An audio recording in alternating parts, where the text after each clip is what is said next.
So on opening day, they had opening day ceremonies, they had stunt shows, they had acrobatics, they had everything you could think of. They even had a stunt pilot to come in. His name was Frank Stites. And the stunt was supposed to go like this. A big bunch of dynamite was going to blow up, the airplane was going to fly over the explosion, you think the airplane's been destroyed, but then it comes out of the waft of smoke, everybody cheers, but guess what? It went wrong, and the airplane actually was damaged.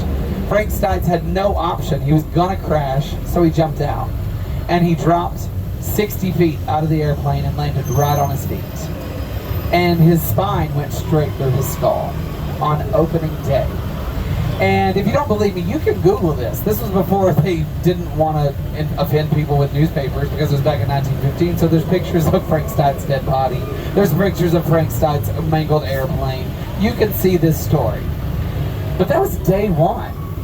And some people say, on a night like this, if you listen closely and you look around, you can still see an old stunt pilot walking around on this backlot.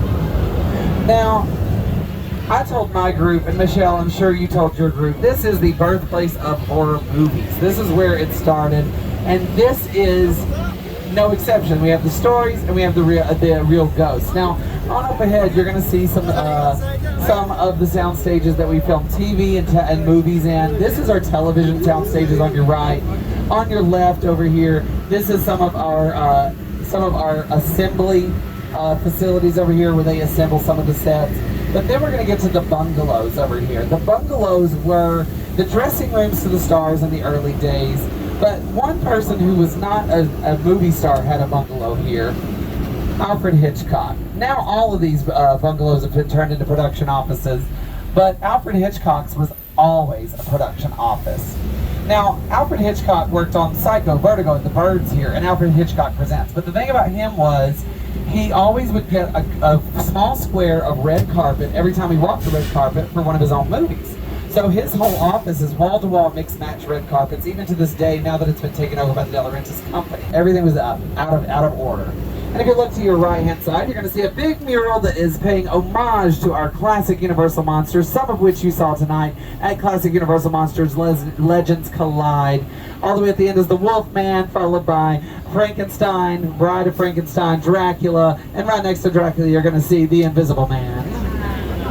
That's the dumbest joke we ever tell, and we all tell it. Got on these sets, and our friend Michael went completely rigid. And I said, Michael, what's the matter? And he said, and he didn't say anything. And Lauren said, what's the matter? And it wasn't until a moment later I realized what was the matter.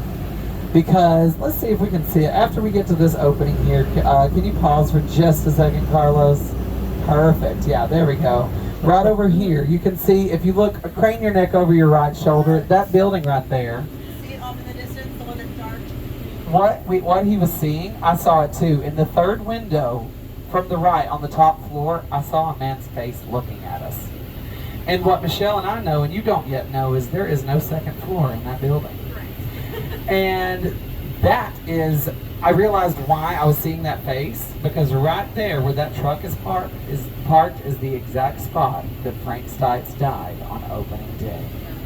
And we are sitting. But if you're a fan of TV murder mysteries, it was also Cabin Cove from Murder, She Wrote, starring Dame Angela Lansbury, R.I.P. to the Queen.